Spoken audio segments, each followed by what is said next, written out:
All right, let's get right into a story that honestly sounds like it's straight out of a movie. It's about a man who literally falls from the sky, gets told he's never gonna walk again, and then decides, you know what, I'm gonna climb the highest mountain on Earth. This, of course, is the absolutely wild story of Bear Grylls. And really, his journey forces us to ask this huge question. How do you survive something that's supposed to be unsurvivable? How do you look at a future that seems completely shattered and not just find the strength to go on, but to do something truly extraordinary? So, let's go back to 1996. We're gonna start with the single moment that changed everything. The moment he literally fell from 16,000 feet. Okay, so picture this. He's an experienced skydiver. He jumps from the plane, falling at almost 200 kilometers an hour.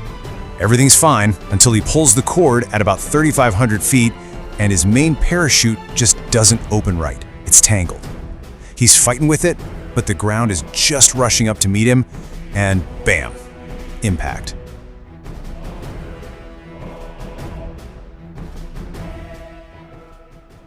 And for more than 4 hours, he just lay there, completely broken, waiting. He said it felt like his spine was filled with stones. Can you even imagine that? Just lying there in agony, totally helpless, hoping your friends can find you? Now you'd think getting rescued would be the end of the ordeal. But no, it was just the beginning of a totally different kind of battle. The physical fall was over, but now came the doctor's crushing verdict. Once they got him to the hospital, the x-rays showed the full extent of the damage. And it was bad. He hadn't just fractured his back. He had shattered not one, not two, but 3 of his vertebrae, T8, T10, and T12. The injury was so severe, the doctors had some devastating news for him. And then came those 4 words that would have destroyed most people. The doctor just looked at him and said, flat out, you will never be able to walk again. Just like that. And look, the physical pain was one thing, but the mental pain, that was a whole other level. You gotta remember, he's only 21 years old. He's stuck in this hospital bed, and he's just sinking into this deep depression, blaming himself, replaying the jump over and over. And his biggest fear, that his life, this life of adventure he'd always dreamed of, was just over. But it's in those darkest moments, isn't it, that sometimes a little bit of light gets in. And that brings us to the real turning point in this whole story. It started with a picture, and it turned into a promise. So, as he's lying there, day in and day out, feeling hopeless, his eyes keep wandering to this poster he had on his wall. It was a picture of a dream he'd had since he was a kid, a picture of Mount Everest. And right there, he's faced with this impossible choice. On the one hand, you have reality. His back is broken, the doctors have given their final word, and his future probably involves a wheelchair. But on the other hand, this crazy, ridiculous, amazing dream starts to form. What if I could not only walk again, but stand on the very top of the world?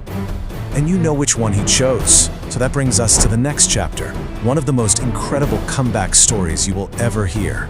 We're talking about the impossible climb.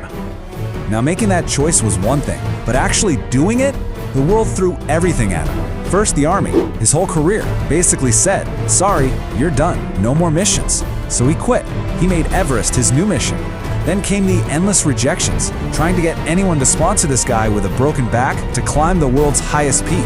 And even after all that, when he finally got on the mountain, he gets hit with a terrible illness and a massive storm that almost ended the whole thing. And let's be clear about what he was facing. The final part of the climb is in what's literally called the death zone. It's above 26,000 feet, and there's just not enough oxygen for a human to survive for long. He even talked about seeing the frozen bodies of other climbers who didn't make it. I mean, what a terrifying reminder of what's at stake. So what kind of mindset gets you through that? Well, for him, it was incredibly simple. He had this motto for the entire climb: there is no plan B. That's it. Going back wasn't an option. Failure was not on the table. And just to give you an idea of how big this achievement was, at that time, only about 30 British climbers had ever made it to the summit of Everest. And then here comes Bear Grylls at just 23 years old and adds his name to that very, very short list.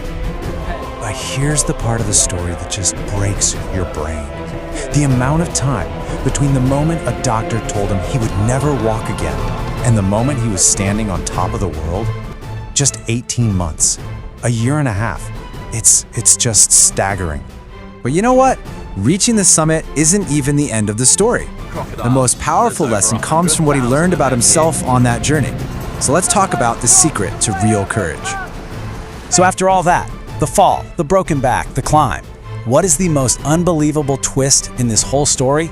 It's this. Get ready for it. The man who climbed the highest peak on the planet had a crippling fear of heights. Yeah. Let that sink in for a second.